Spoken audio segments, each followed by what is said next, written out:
círculos en el espacio, que se organizan para crear hermosos arabescos. Para comprender mejor la esfera de dimensión 3 en el espacio de dimensión 4, voy a mostrarles cómo llenar el espacio con círculos y formar así lo que los matemáticos llaman una fibración. Por cierto, me llamo Heinz Hopf y soy uno de los principales actores del desarrollo de la topología en la primera mitad del siglo XX. Miren esta superficie tórica, repleta de círculos que parecen entrelazados.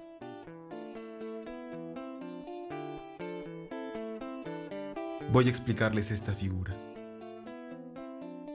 Los círculos, las esferas y los toros se cuentan entre los objetos más simples que estudia el topólogo, quien intenta comprender los vínculos entre estos objetos.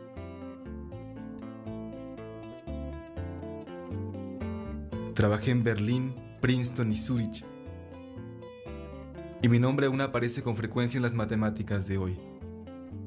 Teorema de Poincaré-Hopf, invariante de Hopf, álgebra de Hopf, fibración de Hopf. He aquí mi retrato. Publiqué el descubrimiento de mi fibración en 1931.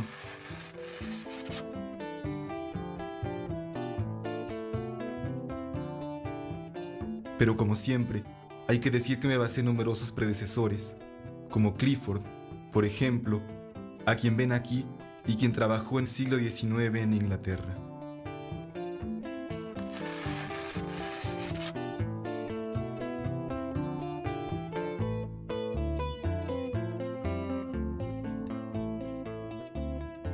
Comencemos por unas explicaciones en el pizarrón, blanco esta vez.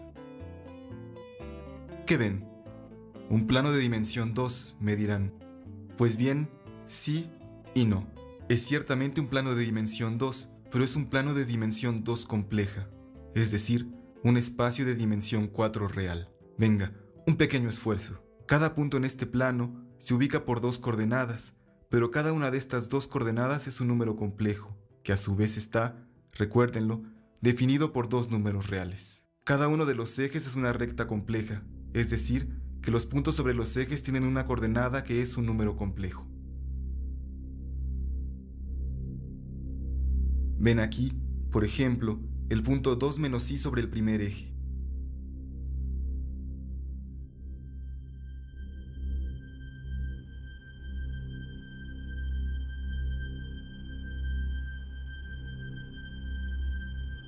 Lo mismo para el otro eje, el de las ordenadas. Aquí vemos el punto 1 menos 2i sobre este eje.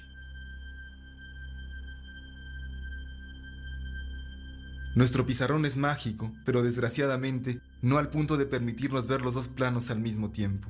En el espacio de dimensión 3, los planos se cortan a lo largo de una recta, mientras que en el espacio de dimensión 4 solo se cortan en el origen. Después de todo, son ejes.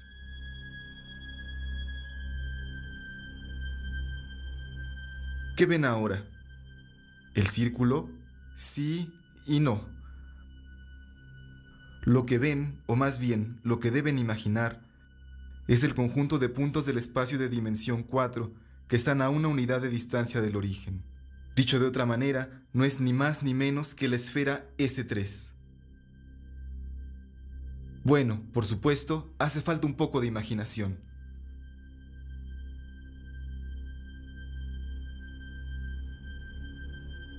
Veamos al menos cómo esta esfera intersecta el primer eje. La esfera S3 corta el primer eje a lo largo del conjunto de puntos que están a distancia 1 del origen.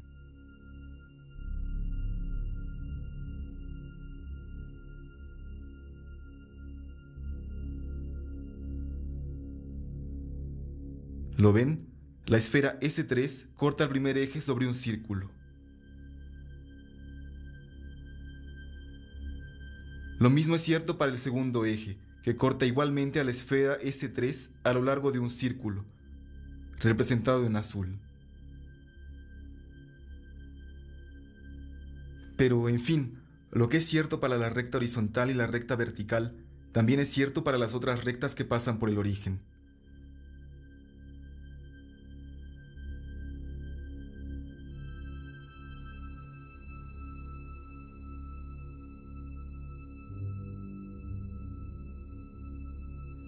Aquí ven la recta de ecuación z2 igual a menos 2z1. Pero podríamos hacer lo mismo con todas las rectas z2 igual a z1 para cualquier número complejo a. Así pues, la esfera unidad S3 en el espacio de dimensión 4 está llena de círculos, uno por cada recta compleja que pasa por el origen en nuestro plano de dimensión compleja 2. Atención, en la imagen tenemos la impresión de que los círculos rojos se cortan, pero no es esto lo que ocurre en la realidad de dimensión 4.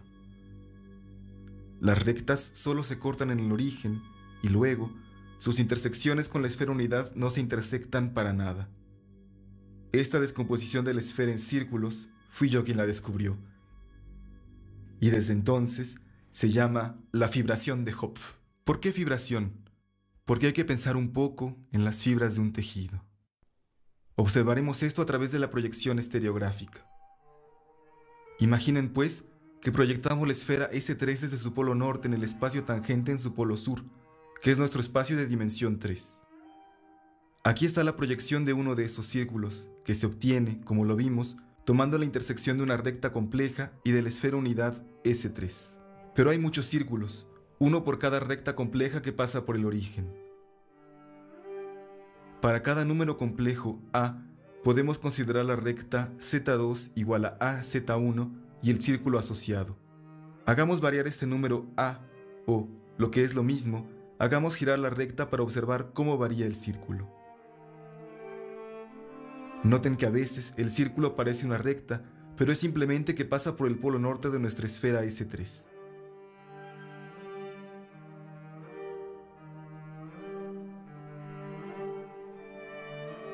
Abajo, a la izquierda, tenemos dos números complejos móviles A en rojo y verde.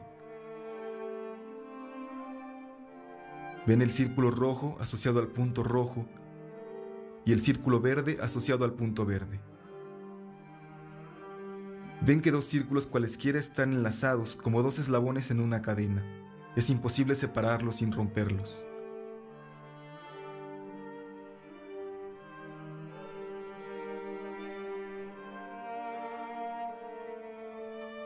Por puro gusto, pondremos tres círculos juntos. Miren la danza de estos tres círculos entrelazados.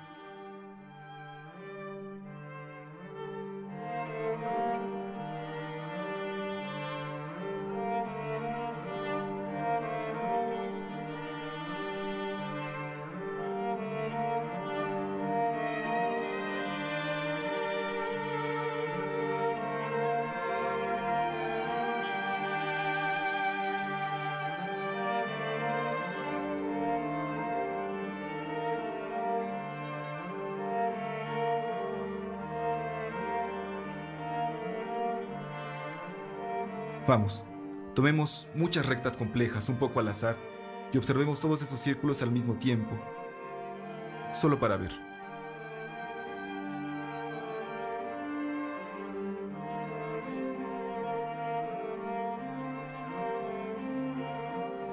Los círculos llenan el espacio y dos de ellos nunca se encuentran.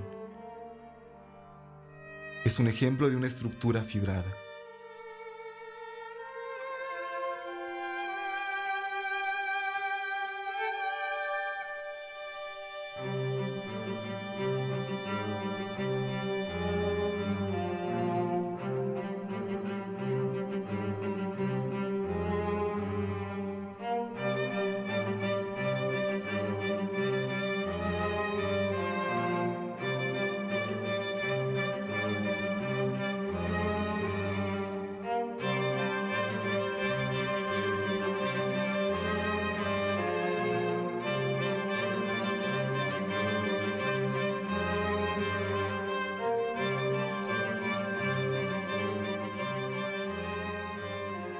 Intentemos ver más claramente y regresamos por un momento al pizarrón. Veamos, tenemos un círculo de Hopf por cada recta. Cada una de estas rectas tiene una ecuación de la forma Z2 igual a AZ1, donde A es un número complejo, la pendiente de la recta, que se materializa por el punto rojo que se pasea por la recta verde. A decir verdad, el eje vertical no tiene una ecuación de esta forma, pero podemos decir que es el caso en el que A se vuelve infinito. Pero no olvidemos tampoco que A es un número complejo. La recta verde es también, a su vez, una recta compleja, por supuesto, es decir, un plano real. Resumiendo, las rectas complejas que nos interesan se describen cabalmente por un punto de la recta compleja sin olvidar de añadir el punto al infinito.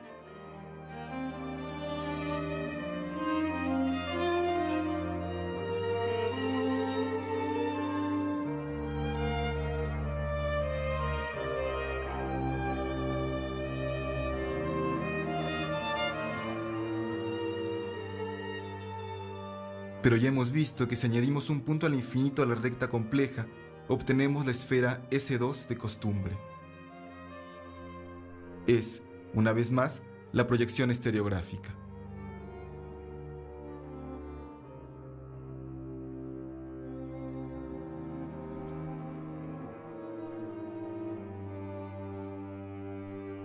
Así, las rectas complejas que nos interesan se describen por los puntos de la esfera amarilla, la esfera S2 de dimensión 2.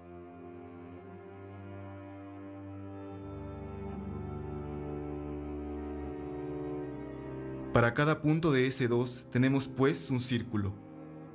Pero, de un círculo, podemos decir que es una esfera de dimensión 1, ¿o no? Todos estos círculos colman la esfera S3. Cada punto de S3 pertenece a solo uno de esos círculos y define así un punto de S2. Y así, obtenemos una especie de proyección de la esfera S3 sobre la esfera S2. Complicado, ¿no? El matemático dice que sobre cada punto de la base S2 hay una fibra que es un círculo S1 y que el espacio total de la fibración es la esfera S3. Estoy muy orgulloso de mi fibración y pensar que se volvió un objeto fundamental en topología.